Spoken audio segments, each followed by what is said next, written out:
All right, we are back. Oh, you got a sneak peek of our guest because we'll just leave her up on the screen. We are excited to be here. As things go in education, that's why we do this live, is that sometimes we get lost. Sometimes we have the wrong start and setup. Sometimes we have the wrong back screen on there because we're just so engaged in our conversation that we just start. We're going to just jump right in. I'm Matthew Joseph, one of the hosts of Stronger Together podcast, and I'm here with my partner in crime, Rob Abraham from Tech Booth 500. We're going to jump right in because Kathy was so excited. She actually got a promo and a preview in the last podcast. So we are going to jump right in. Kathy, welcome to Stronger Together podcast. You found us.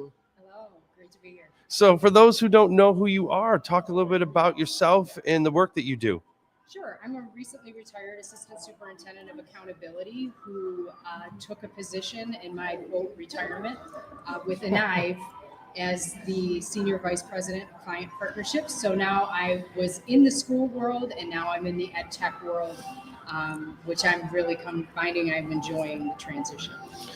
Awesome. So in your role as assistant superintendent, because that's the role that I have now, and how have you seen those skills translate in the work that you're doing now in more of the private sector?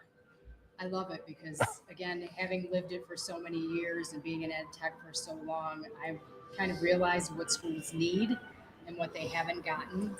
And I'm lucky to work for a company that allows us to build a product that really can be customized and suitable for the needs of a district and not necessarily the needs of the company. So I'm in a similar situation. I was a teacher in New York City for 10 years before moving to the ed tech world, and that's where I've been for many years now. Do you miss it? I do. I miss the students big time. Yeah. I miss the fun that we have because I think people don't realize how hard educators work, but yet how much fun we have. But I don't miss the 2 a.m. calls.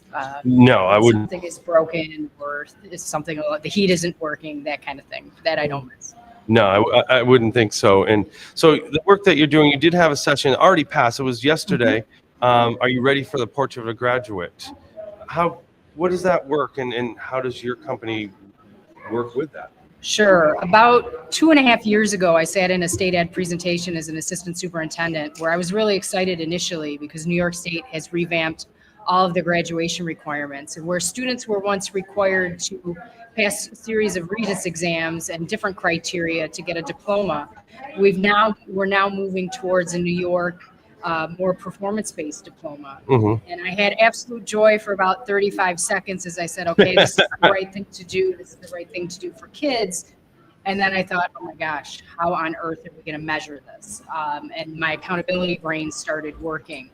And I think I had a similar reaction to many educators in New York and across the nation, because this is actually a nationwide initiative.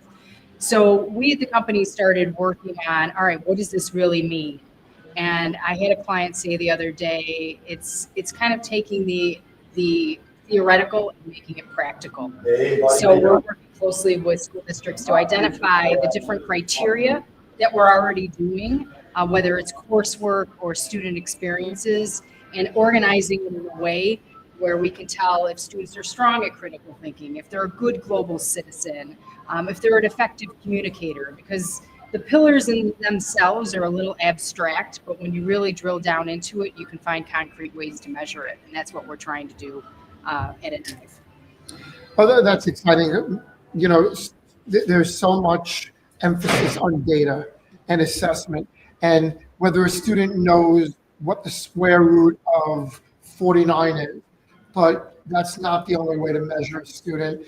And, you know, sometimes I hate to say it, but I see it in the classroom. I see how teachers, and not through no fault of their own, through some of the demands put on them, they tend to overlook the individuality and a lot of the things that make the students not only who they are, but who they're going to be.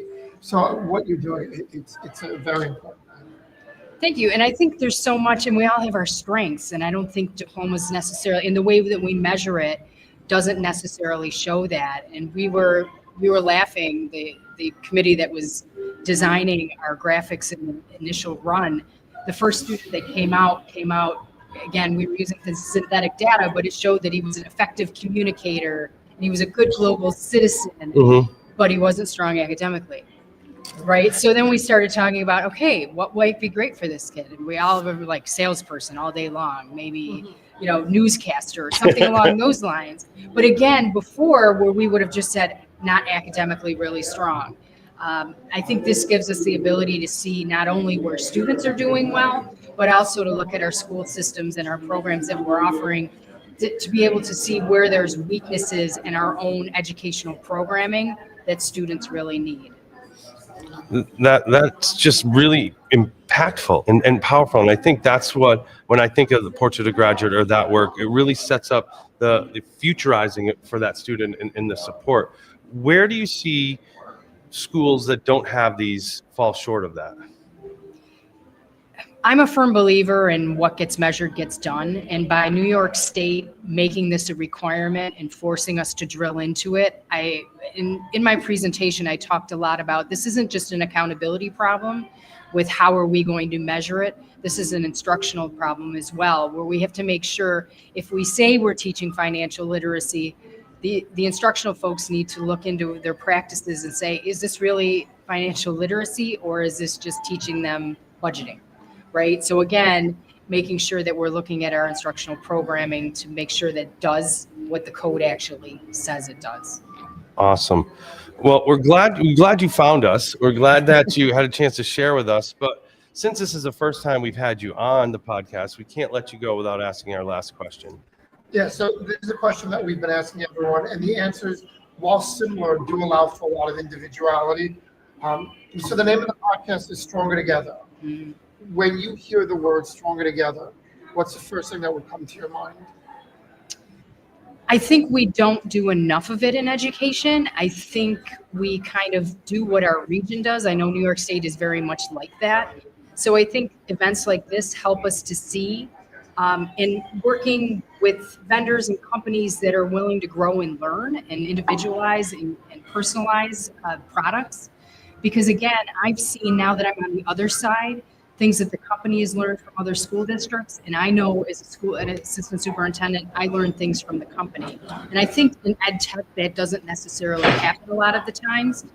Educators are kind of forced to go with what the company offers, and it doesn't necessarily go off. So I think by working together exactly like that, we can build products that fit the needs of our students, and each district is different. Each school is different. So making sure that we individualize it to the strengths and weaknesses and opportunities within each.